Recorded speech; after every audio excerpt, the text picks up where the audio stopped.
To call the Battle of the Catalaunian Plains iconic would still fall short.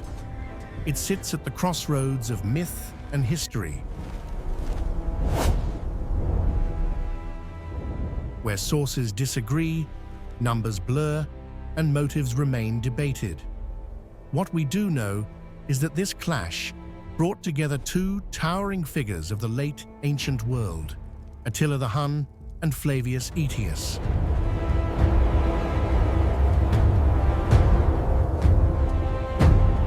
Their confrontation unfolded against the backdrop of a collapsing Roman order, mass migrations, and the birth of medieval Europe. This is not just the story of a single battle. It is the story of a world breaking apart. Before they terrified Roman chroniclers, the Huns were almost invisible to history. Their origins remain uncertain. Most scholars agree they emerged from the Eurasian steppe, possibly linked to earlier nomadic groups that had lived east of the Volga. What is clear is that by the late 4th century, they entered the European stage with devastating speed. In the 370s, Hun forces appeared north of the Black Sea. Their arrival shattered the fragile balance among the tribes living there.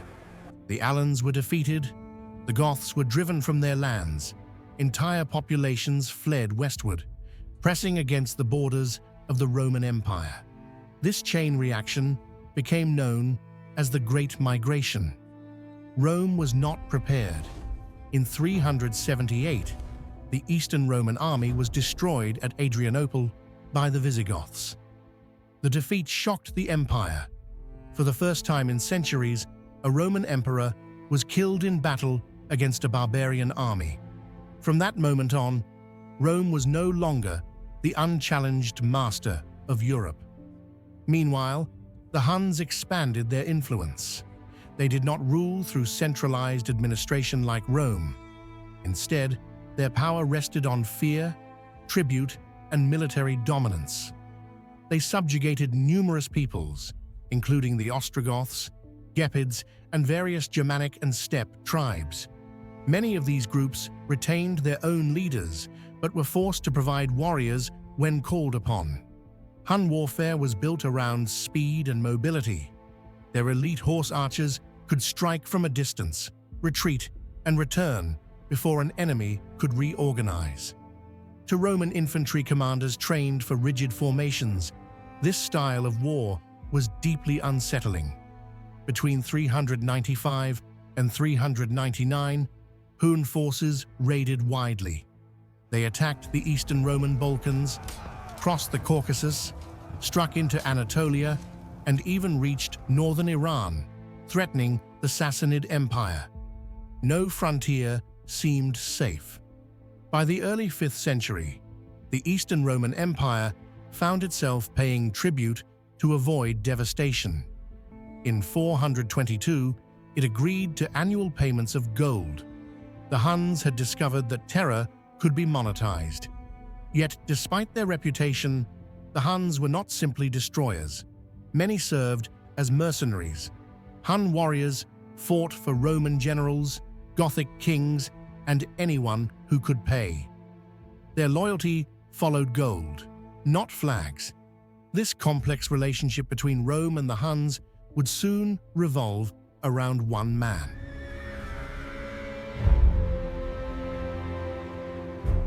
Flavius Aetius was born into a Roman world already cracking under pressure.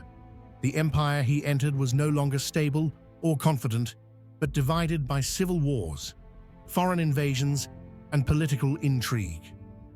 His exact background remains debated, though most sources suggest he was of mixed Roman and barbarian descent. From an early age, Aetius lived at the fault line between Rome and its enemies. As a child, he was sent as a hostage, first to the Visigoths and later to the Huns. For many, such an experience would have meant humiliation or death. For Aetius, it became an education. Living among Rome's rivals, he learned their languages, customs, and social codes. More importantly, He studied how they fought. He observed steppe cavalry tactics, the discipline of Germanic war bands, and the political logic that governed tribal alliances. These years gave him something few Roman generals possessed: insight into the mindset of Rome's enemies. Aetius did not merely observe, he built relationships. Among the Huns in particular, he formed personal connections with influential leaders, gaining trust and allies that would later prove decisive. When the Western Roman Empire descended into civil war in 423, Aetius used these ties to his advantage. Supporting the usurper Joannes, he secured a powerful Hun force and marched into Italy. Although Joannes ultimately failed, Aetius emerged as a figure too valuable to eliminate. Instead of execution, the imperial court chose compromise. He was rewarded with command in Gaul, a region teetering on the edge of collapse. There, Aetius ruled not simply as a general, but as a power broker. Gaul was fragmented, contested by Franks, Burgundians, Visigoths, rebellious Roman officials, and migrating peoples. Aetius crushed revolts, dismantled hostile kingdoms, and resettled defeated tribes as Roman allies. He destroyed the Burgundian kingdom, then relocated its survivors. He settled the Alans near Orléans. Over time, Gaul became Aetius's personal sphere of influence, increasingly independent from the imperial court in Ravenna. He understood what many Roman elites refused to accept. The empire no longer had the strength to rule by force alone. Survival now depended on balance, alliances, and controlled compromises. For years, that balance rested on one fragile foundation: war against the Roman Empire. In 433, the balance of power on the Eurasian steppe shifted dramatically. The Hunnic ruler Rua died, and authority passed to his nephews, Attila and Bleda. Together, they transformed the loose confederation of Hun warbands into the most centralized Hunnic realm the Romans had ever faced. Leadership became more coordinated, campaigns more ambitious, and demands more aggressive. Almost immediately, the brothers renegotiated treaties with the Eastern Roman Empire. Tribute payments were increased, Roman diplomatic options narrowed, and promises were extracted to prevent any anti-Hunnic alliances. For a brief moment, peace held, but it was fragile and transactional. That stability collapsed in 439. The Vandals captured Carthage, severing Rome's most vital grain supply and crippling imperial finances. The Eastern Roman Empire responded by launching a massive expedition to reclaim Africa. At the same time, the Sassanid Empire attacked Roman territory in the east. With Roman armies stretched thin across multiple fronts, Attila and Bleda seized their opportunity. Between 441 and 443, Hun forces swept through the Balkans with devastating speed. Cities were looted, fortifications breached, and entire regions depopulated.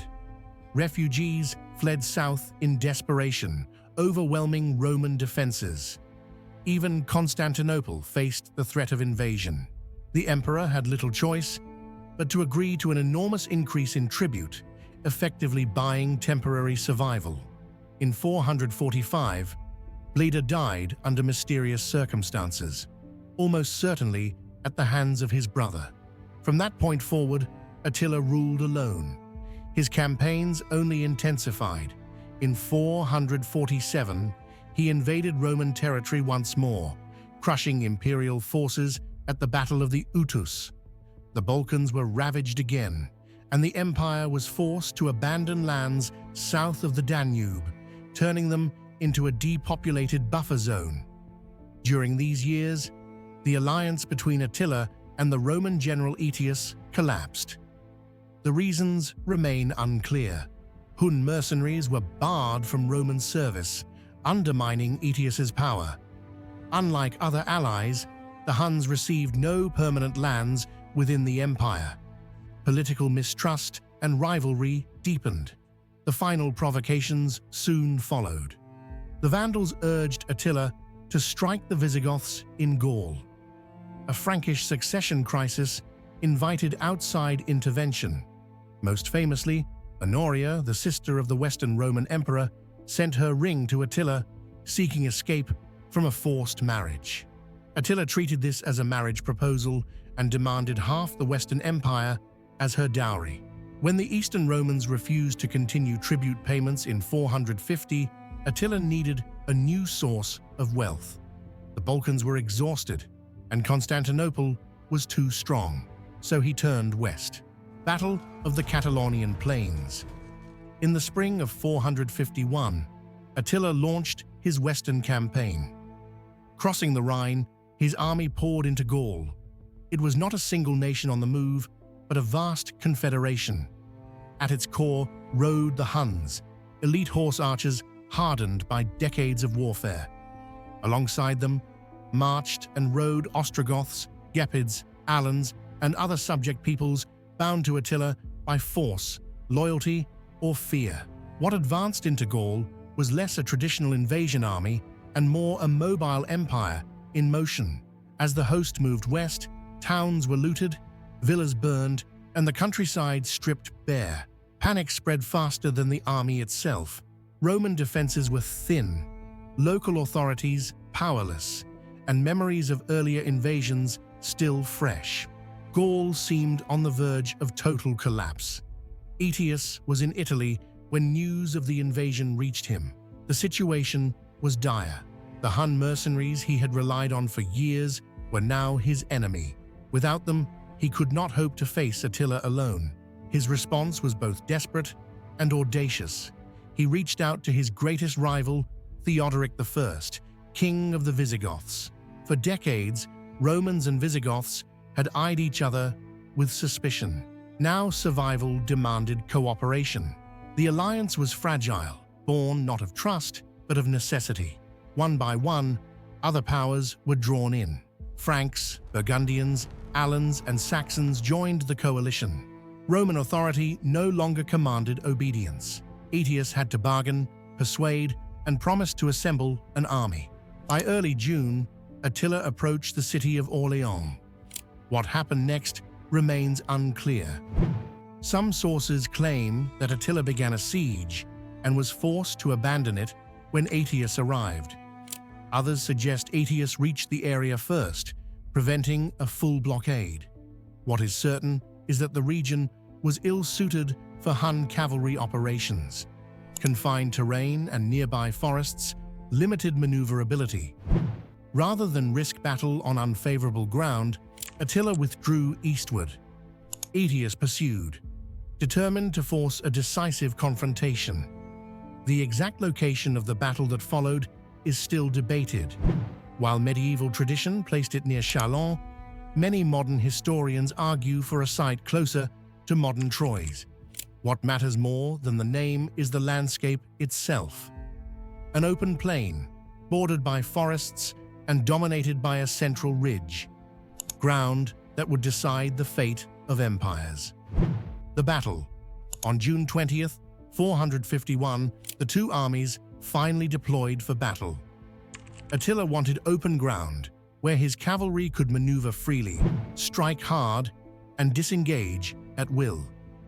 Aetius understood this and chose terrain that restricted movement and favored disciplined infantry. A long ridge dominated the field. Control of this high ground would shape the entire battle. Early in the day, Visigothic forces moved quickly and secured the ridge, forcing Hun detachments stationed there to withdraw after brief skirmishing. Though Attila sent reinforcements, he had no intention of committing fully to a fight on the hill and allowed his troops to fall back. The ridge remained in Roman hands. Aetius formed his line with care. His right flank rested against the ridge, denying the Huns room to maneuver. His left and rear were protected by forests, eliminating the threat of encirclement. The Visigoths held the right wing. Roman forces, along with Frankish, Burgundian, and Saxon infantry, held the left. In the center stood the Alans, mounted but vulnerable. Cavalry reserves waited behind the main line, positioned for rapid response. Attila arranged his army in a mirror image built for offense.